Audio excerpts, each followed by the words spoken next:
October 14th, 1943. 25,000 feet above Germany. Staff Sergeant Michael Romano's world is a cacophony of roaring engines, freezing wind, and the metallic taste of fear. Crouched in the coffin-like tail of his B-17 flying fortress, his hands grip the twin .50 caliber machine guns, each heavier than he is. Through the scratched plexiglass, a Focke-Wulf FW-190 materializes, sleek and lethal, sliding into the bomber's blind spot, the deadly 6 o'clock low position. Romano squints, pressing his face against the icy ring and bead sight, a tool as primitive as a frontier rifle.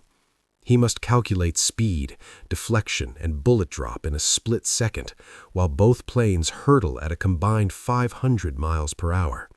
He fires. A futile stream of tracers arcs behind the diving fighter.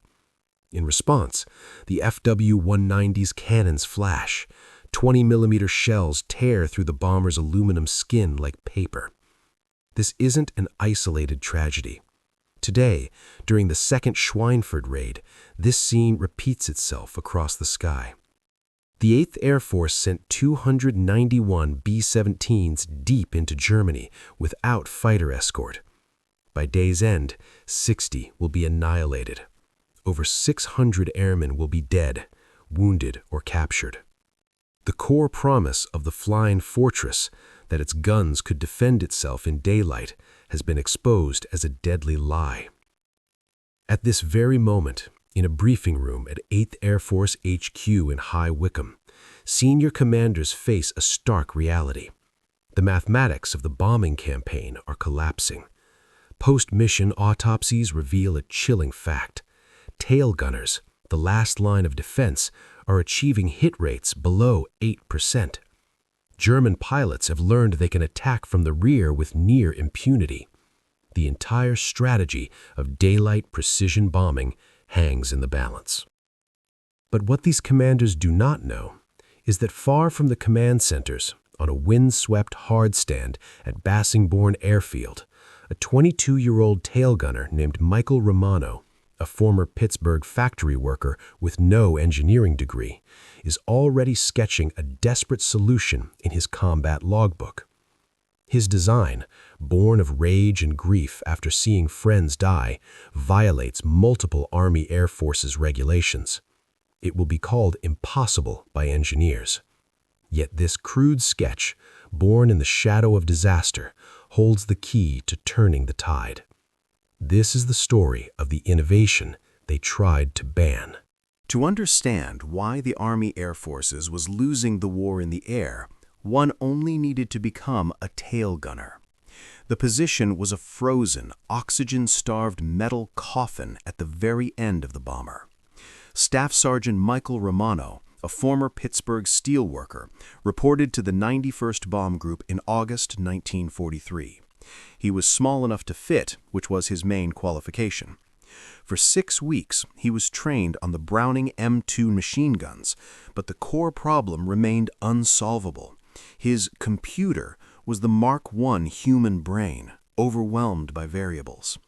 To hit a diving fighter, he had to mentally calculate the target speed over 350 miles per hour, his own speed 180 miles per hour, bullet drop over 500 yards, and lead angle, all while wearing electrically heated suits that often failed in minus 40 degrees Celsius temperatures with depleted oxygen and through the roar of 4 engines and enemy flak.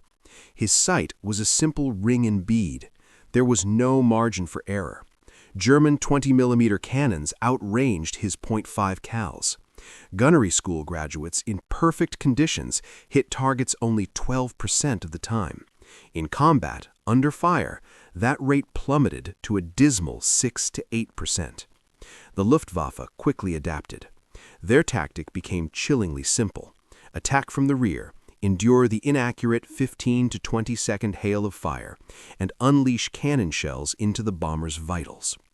After-action reports from German pilots bluntly described the B-17's tail defense as marginally dangerous. The catastrophic results were etched in the mission logs of the 8th Air Force's Bloody 100th. August 17, 1943. First Schweinfurt raid. 60 B-17s lost. October 8, 1943. Bremen. 30 lost. October 10, 1943. Münster. 30 lost. Bombers were being slaughtered faster than American factories could build them. Romano flew his first mission on August 19th. He fired 480 rounds at attacking FW-190s, believing he'd scored hits. Later gun camera footage revealed every tracer had missed. He watched 2 B-17s in his formation disintegrate. After his third mission, he knelt on the hard stand, his body vibrating from exhaustion, his hands trembling not from fear, but from the physical strain of wrestling the heavy guns. The commanders saw statistics on a chalkboard. Romano saw the faces of the crews that didn't return. He realized the brutal truth. The problem wasn't the gunner's courage. The problem was the gunner was firing blind. He needed to see what the bullet stream was doing the moment he pulled the trigger, and the Army Air Forces had provided him with no tool to do that. The seed of an idea, born of sheer necessity, began to form in his mind that night. Michael Romano was not an engineer, but a problem solver forged in Pittsburgh's steel mills. Born in 1924, he left school at 16 to work the blast furnaces when his father fell ill, learning practical mechanics by repairing heavy machinery. He enlisted not out of patriotism alone, but hoping to escape the factory. The Army, seeing his slight frame, made him a tail gunner. His training records from Harlingen Gunnery School noted adequate skill, nothing exceptional. But the mills had taught him a brutal lesson. A tool that doesn't work gets people killed. This mindset collided with war's reality after his fifth mission, a brutal raid on Frankfurt on October 4, 1943. His bomber returned riddled with 78 flak and cannon holes. Romano had fired 620 rounds at attacking fighters. He hit nothing. His best friend, the tail gunner on a neighboring B-17, was killed by a Bf-109 that attacked straight from behind, the very profile Romano had failed to deter. That night, crouched in the dark, cold tail section of his parked B-17, the smell of cordite and blood still in the air, he stared at the useless ring sight. His moment of inspiration wasn't a lightning bolt, but a reflection, literally. He noticed his own ghostly image in the curved plexiglass of the tail window. In that distorted mirror, he could see angles behind him that his fixed sight could never cover. The idea crystallized with wrench-turning practicality. What if he used mirrors to see his own tracer streams? If he could watch where his bullets were going in real time, he could walk them onto the target, correcting his aim instantly. The final, crucial leap, combining those mirrors with a proper reflector sight from a fighter plane, a glass plate with an illuminated reticle that showed the true aiming point. It wasn't a computerized solution, it was a visual one. It gave the gunner feedback. That night, using a carpenter's protractor salvaged from the base workshop, Romano sketched a system in his logbook. 3 small convex mirrors and a fighter's reflector sight, all mounted on improvised brackets in his cramped station. It violated Army Air Force's Technical Order 0120EG2, forbidding unauthorized armament modifications. The penalty was court-martial. But Romano, holding the memory of his friend's death, decided the risk was worth it. He had just designed a system that could turn a tail gunner from a blind man praying into a marksman seeing. Now he needed to build it. Romano knew he couldn't build it alone. He found his unlikely co-conspirator in the base sheet metal shop, Technical Sergeant Frank Kelly Kellerman, a 38-year-old master mechanic from Detroit. Kellerman, a veteran of the Depression-era Civilian Conservation Corps, was renowned for fixing anything with scrap metal and ingenuity. When Romano approached him on October 7th, sketches in hand, Kellerman scanned the drawings for less than a minute, understanding the design instantly. "This is illegal," he stated flatly, citing the technical orders prohibiting unauthorized modifications. Romano simply nodded. Kellerman asked when the next mission was. "Tomorrow, Münster," Romano replied. Kellerman looked at the schematics again, then at the young gunner's determined face. "Then we'd better work fast," he grunted. Their partnership was perfect. Romano's combat-born insight and Kellerman's practical genius. That night, in a shadowy corner of a maintenance hangar, illuminated by a single work light, they began an off-the-books project that could end their careers. Their workshop was a graveyard of damaged aircraft. Kellerman, with his vast network, unofficially requisitioned the necessary parts. The heart of the system, a proper reflector sight, was carefully extracted from the smashed cockpit of a written-off P-47 Thunderbolt fighter. Mirrors came from damaged navigation equipment, their backing carefully stripped. Brackets were hand-formed from salvaged aluminum stock. Using ball socket joints from control linkages, Kellerman fabricated adjustable mounts for the mirrors. Romano measured sight lines while Kellerman welded and bolted, their breath visible in the cold hangar air. By 0430 hours, they had a crude but functional assembly. The fighter's reflector sight mounted on the tail of Romano's B-17G knockout dropper. Nothing was logged in the maintenance book. As dawn broke, the aircraft stood silently on the hardstand, its illegal secret hidden in the tail. No commander, pilot, or armament officer knew. In a few hours, it would be tested not on a range, but in the deadly skies over Germany. On October 10, 1943, the 91st Bomb Group launched for Münster. High over Germany, the dreaded call came, fighters 6 o'clock low. A Bf-109 closed in for the kill. Romano swiveled his guns, but this time he didn't squint at the crude iron ring. The illuminated reticle of the stolen P-47 sight floated in his vision, superimposed perfectly on the diving fighter. In his peripheral vision, the small mirrors gave him an unprecedented view. He could actually see the path of his own tracer rounds. His first burst fell behind. Instantly, using the mirror feedback, he adjusted his lead, firing again. Tracers and target converged. The Meshsmith's engine cowling disintegrated in a flash of flame and metal. The fighter spun away, a confirmed kill, Romano's first. In that moment, exhaustion and fear were replaced by stunned vindication. "Holy, it works," he whispered into his oxygen mask. The system, built from scrap and desperation, had turned an impossible shot into a calculated hit. The euphoria was short-lived. During the post-flight inspection, Crew Chief Master Sergeant Donald Pierce's flashlight beam caught the odd reflection of the unauthorized mirrors. Within minutes, Squadron Armament Officer Captain Richard Voss stood before Romano, his face a mask of cold fury. "Sir, explain this," Voss demanded, gesturing at the modified sighting system. "Sir, it's an improved sighting system. I just shot down a 109 with it," Romano stated. "I don't care if you shot down the entire Luftwaffe," Voss snapped, citing Technical Order 0120EG2. "This is a combat aircraft, not a hot rod. Remove this junk immediately or I'll court-martial you for destruction of government property." Romano's pilot, Lieutenant Holbrook, tried to intervene, praising the result. He was cut off. The rulebook had spoken. The innovation that proved itself in combat was now ordered to be scrapped, its creator facing disgrace. The confrontation on the hard stand ignited a firestorm within the 91st Bomb Group. By evening, every crewman knew about the illegal sight and Captain Voss's order. Gunners crowded around Romano, eager for details, while the engineering officers convened an emergency meeting, calling it a dangerous precedent of insubordination. The atmosphere was toxic.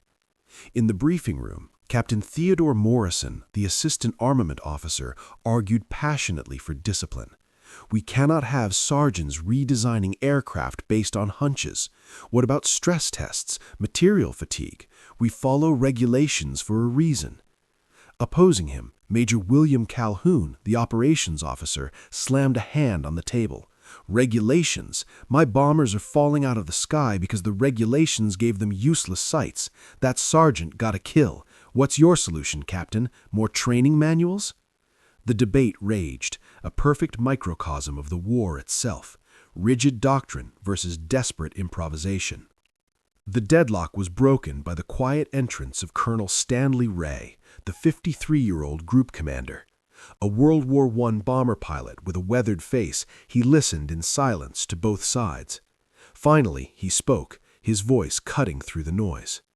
"Captain Morrison, how many B-17s did this group lose last week?" "17, sir," Morrison replied. "And how many confirmed kills by our tail gunners?" "3, sir." Colonel Ray let the devastating ratio hang in the air. He turned to Romano, who stood rigidly at attention. "Sergeant, you gambled with your career. Now we'll see if your gamble pays off. The modification stays on your aircraft for 3 more missions. Gun cameras will record every engagement. If your hit rate shows a measurable improvement, we implement it group-wide. If not, you'll face a court-martial for the unauthorized modification. Is that clear?" The decision was a masterstroke of battlefield pragmatism. Romano's fate, and potentially the survival of hundreds, would be decided not by regulation books, but by cold, hard combat data over Germany. October 12, 1943. The Bremen Mission. Romano flew with the gun cameras rolling, every man on the crew aware that his fate was tied to their tail gunner's illegal gadget. Over the target, the Luftwaffe struck hard. At 11:23 hours, an FW-190 dove from 7 high. Romano tracked it through the reflector sight's glowing reticle. In his peripheral mirrors, he saw his tracers falling behind. He adjusted, leading the fighter by a hair, and fired again. This time, the mirrors showed the tracer stream converging. The FW-190's right wing root erupted in flames. Minutes later, a Bf-109 attacked from the dead rear 6 o'clock position, the classic killing zone. Romano centered the reticle, fired a disciplined burst, and watched through the scratched plexiglass as the fighter's canopies shattered.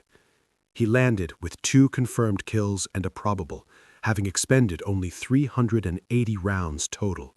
The average tail gunner needed over 2,800 rounds per kill. The evidence was irrefutable and recorded in stark black and white. Back at Bassingbourn, the command staff gathered in a dim room to watch the gun camera footage. The silent films showed what words could not. The steady tracking, the short, corrected bursts, the decisive impacts. Even Captain Morrison, the staunchest critic, was forced to concede. The tracking is superior. The fire correction is immediate. It works, he admitted, his voice tight.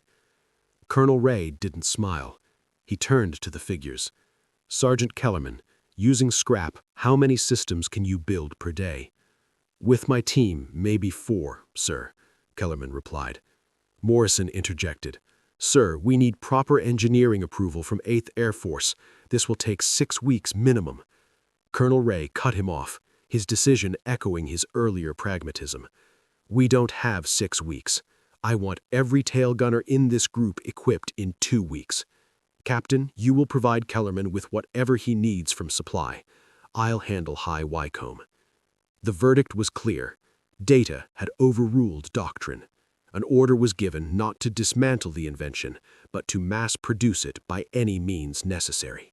Romano's improvised system, now hastily standardized as the Field Expedient Tailgun Aiming System Type 1, became a quiet revolution.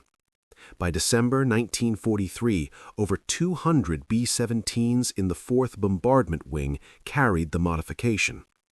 The results were immediate and measurable. On missions like Wilhelmshaven and Gelsenkirchen, equipped tail gunners achieved hit rates exceeding 23%, nearly triple the old average. The Luftwaffe noticed.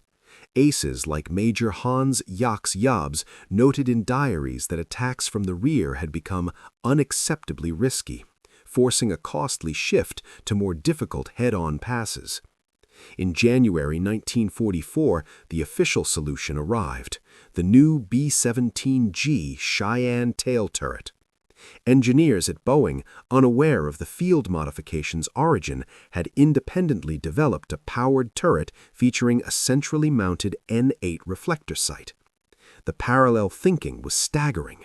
The Army's factory solution placed the gunner's eye and the sight exactly as Romano's scrap metal design had. His principle was now standard.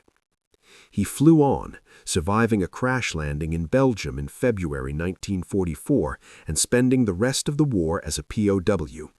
He returned home a gaunt 127 pounds, awarded the Distinguished Flying Cross with a citation that carefully omitted any mention of his initial court-martial threat.